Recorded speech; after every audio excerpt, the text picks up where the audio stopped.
Wow! Total destruction!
Paris in the fall, the last months of the year and the end of the millennium.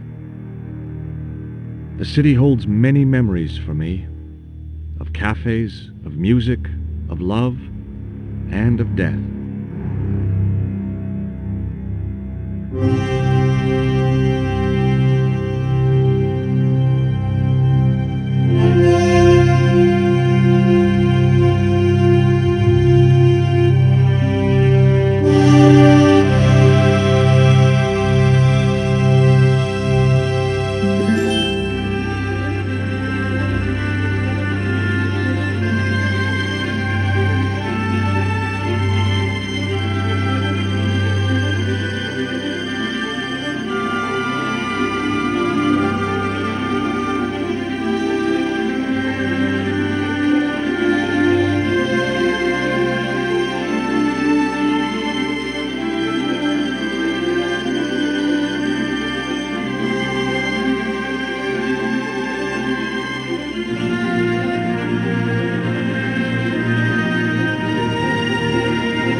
As I picked myself up, all I could hear was the ceaseless drone of traffic.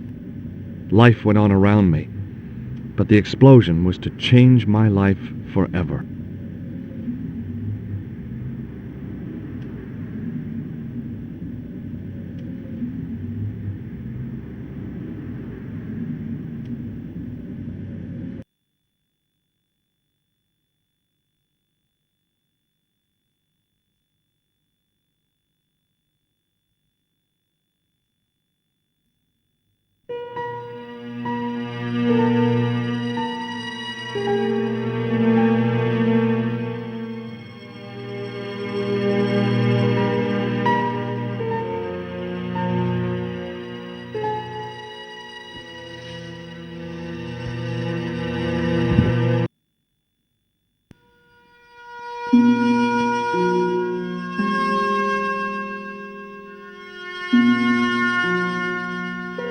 Oh, my head. Never again. How much vodka did I drink? Oh, no, don't tell me. What is your name, Sherry? George Stobart, ma'am. Oh, American. She asked the question quite innocently, but I could sense her reserve. It was something which seemed to afflict all Europeans. You look like you could use a little help. I could use a little drink. I feel sick, dizzy, and bruised. I don't even remember the party. Just relax and take it easy. You've been knocked out. You don't say. What happened? There's been an explosion. You should try not to move. Are you a doctor?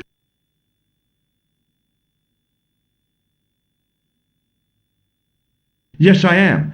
I studied under Dr. Benton. Who is he? Only one of the most brilliant medical minds on this planet.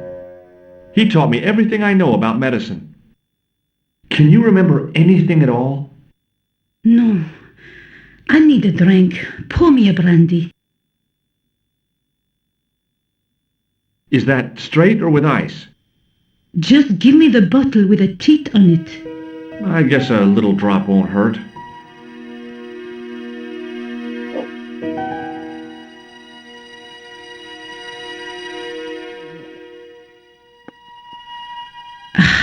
That's better. She knocked back the brandy as if it was water. I was glad I wasn't picking up the check. What about your man? Is he dead? I don't know. I haven't looked at him yet. Some doctor. I'm glad I'm not one of your patients, monsieur.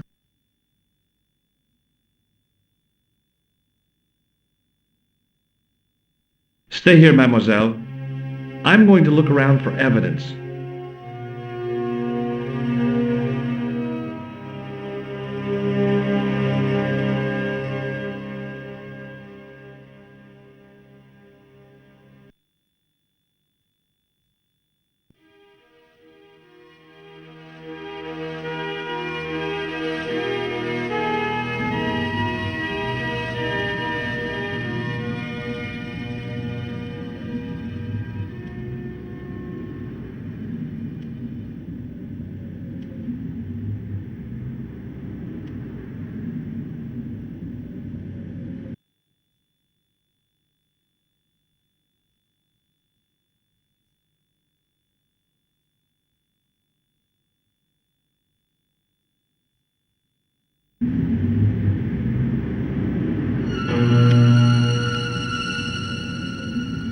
Freeze!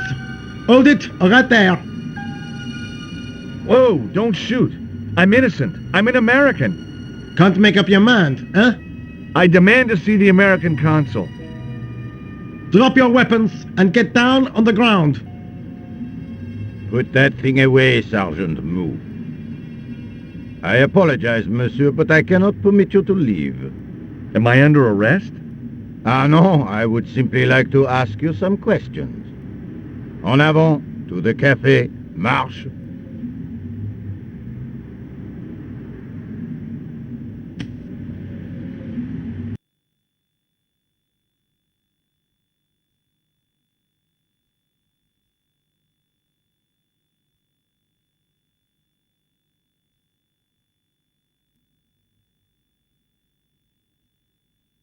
What a mess! This bombing is an outrage, is it not?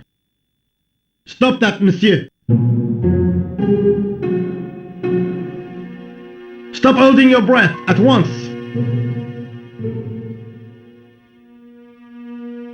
Has it occurred to you that he may be dead, Moo? Oui, monsieur, but I prefer to look on the bright side. Besides, I recall a case where the killer escaped by feigning death.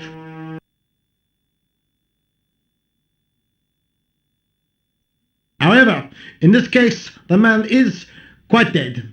Clearly, the killer knew of his presence and... How many times have I warned you about premature extrapolation? All we know is that he is dead. It seemed reasonable to assume... A great detective assumes nothing. Take Maigret, for instance. But he was a fictitious character, monsieur. Why, he was no more real than Poirot or Tintin. That's different, Moo. They were comedy Belgians. Anyway, it is unlikely that even you will learn much from talking to the dead. Examine the girl and take her statement, if you can.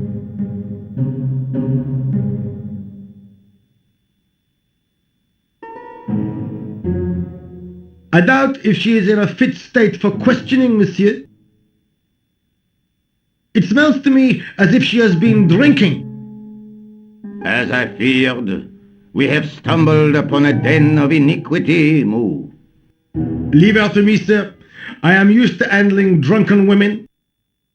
I do not doubt that for one moment. Et maintenant, to business.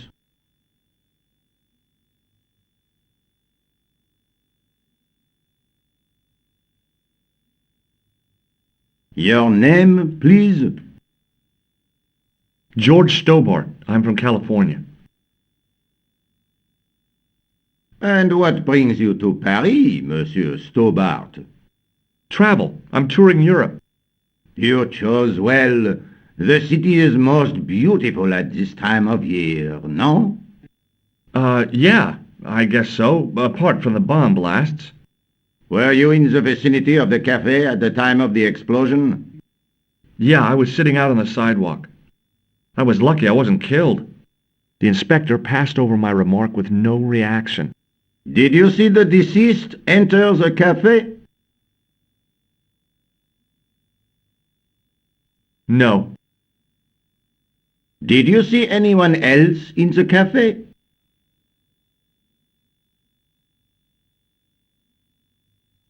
I'm sorry, Inspector, I didn't. It never ceases to amaze me how unobservant the public can be.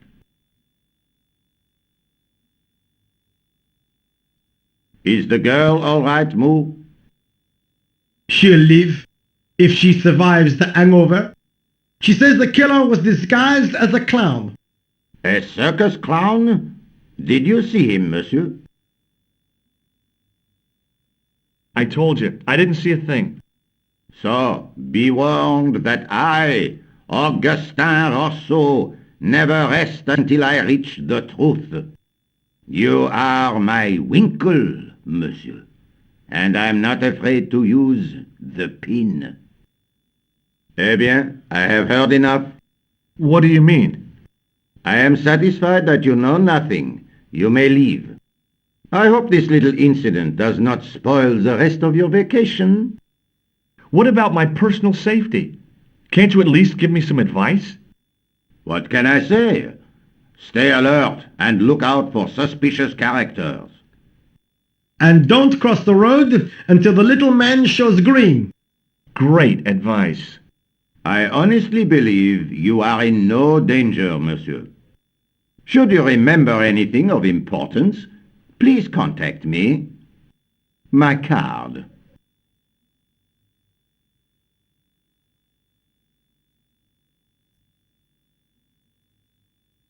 Thanks. That is all. You may go. There's not much to go on, monsieur. On the surface, no. But what lurks inside the subconscious? If the door can only be opened. Are you serious, monsieur? I thought your interest in psychic detection was purely academic. Academic? You are about to witness a scientific breakthrough.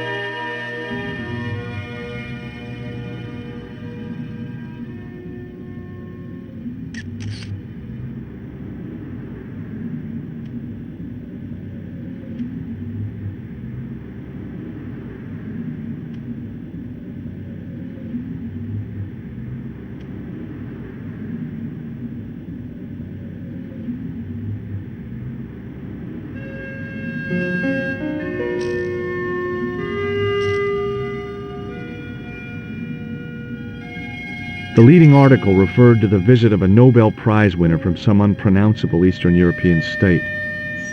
That was the only news story. The rest was rumor, gossip, and sensationalism. Then I noticed the writing at the foot of the page. It read Salah ad-Din, 1345.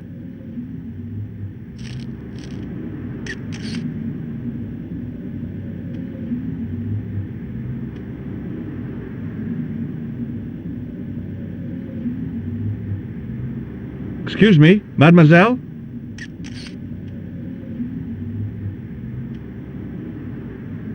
Hi, my name's George Stobart. Oh, an American by the sound of it. Yeah, that's right, on holiday in Paris. Some holiday, huh? You were here when the bomb went off? Sure was. Sat right out front of the cafe. Did you notice a middle-aged man, maybe 60, with an hat and overcoat? I couldn't believe it. She hadn't even asked how I was feeling. Yeah, he went inside just before the bomb exploded. You weren't related to him, were you? Oh no, nothing like that. I am Nicole Collard from La Liberté. What's that, some kind of nightclub? No, it is a newspaper. You're a reporter? I'm a freelance photojournalist. Say, you could interview me about the bombing. You know, an eyewitness account. Minutes after the outrage that shook the whole of Paris. You know, real-life drama, human interest, that kind of stuff. I'll just stick to the facts, thank you. Did you see who planted the bomb? I know it sounds crazy, but he was dressed like a clown. Oh God, it's him again.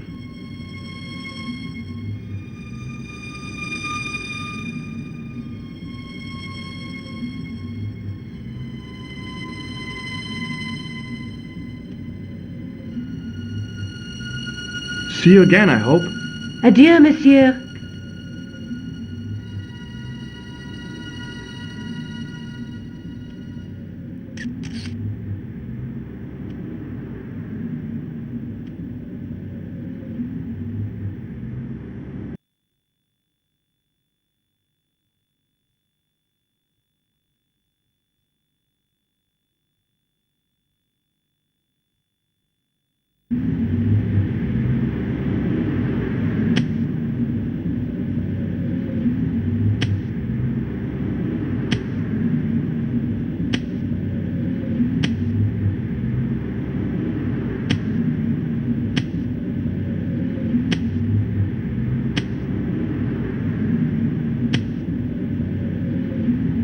Hi, can you spare a few minutes?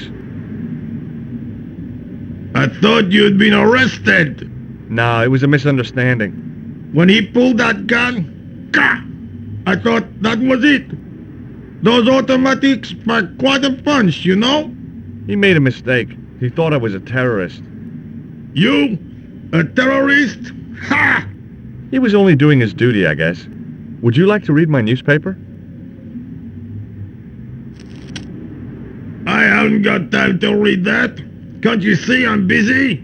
You could read it on your lunch break. 10 minutes is all I get. And if my boss had his way, I wouldn't get that. He'd have me on a drip, so I didn't have to stop to eat. Oh, take the newspaper and quit complaining.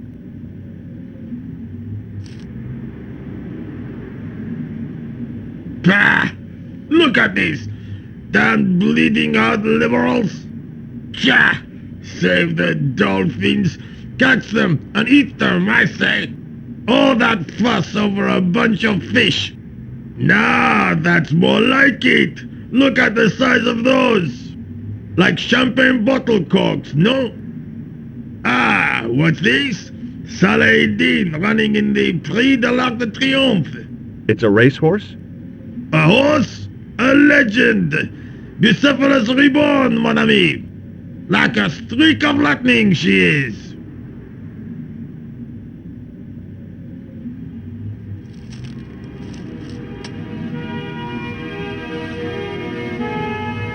Do me a favor, won't you?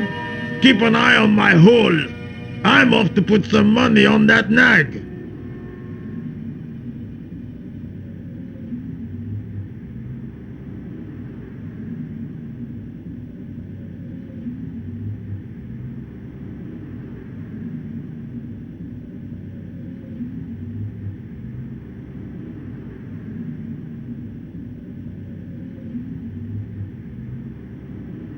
There was no...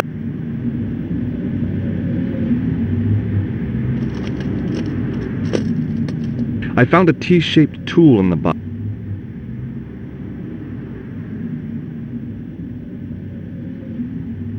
The door was securely locked.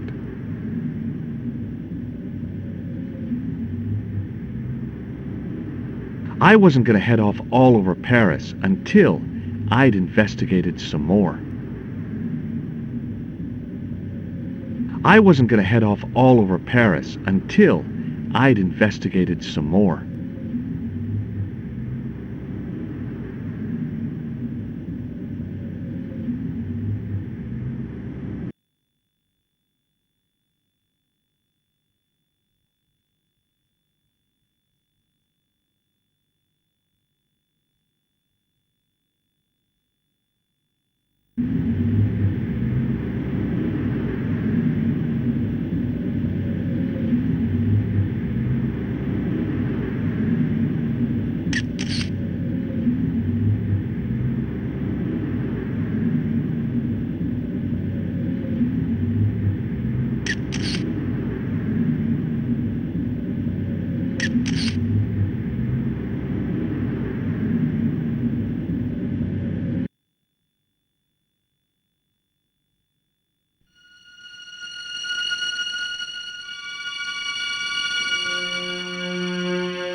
I lifted the cover to reveal what smelt like the entrance to a sewer.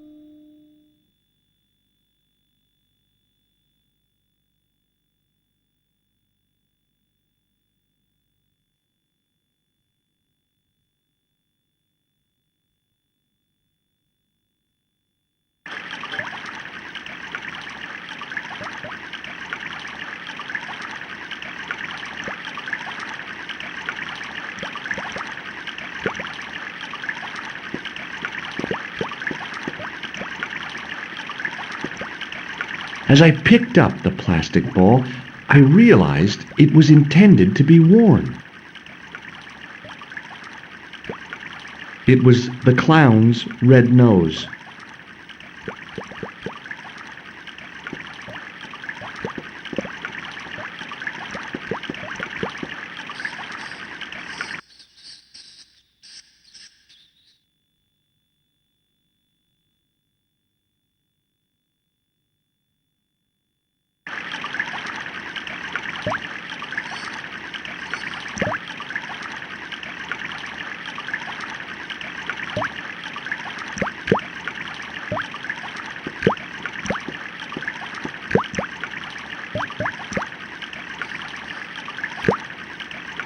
I scooped up the sodden tissue.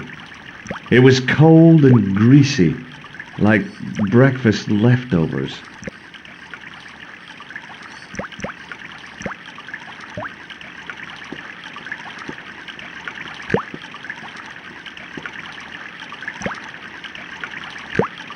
I took hold of the scrap of material and unsnagged it from the spike.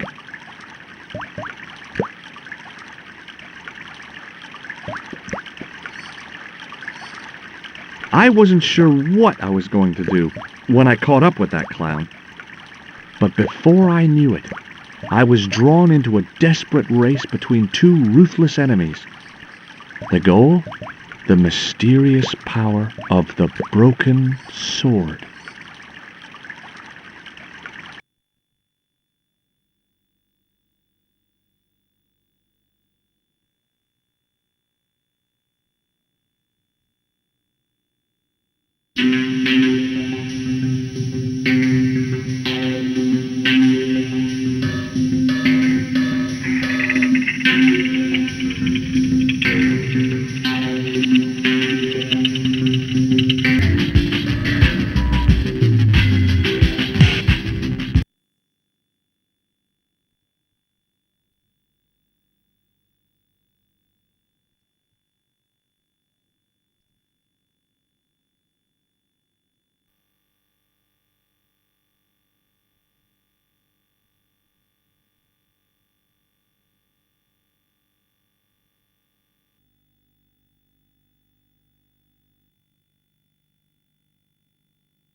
you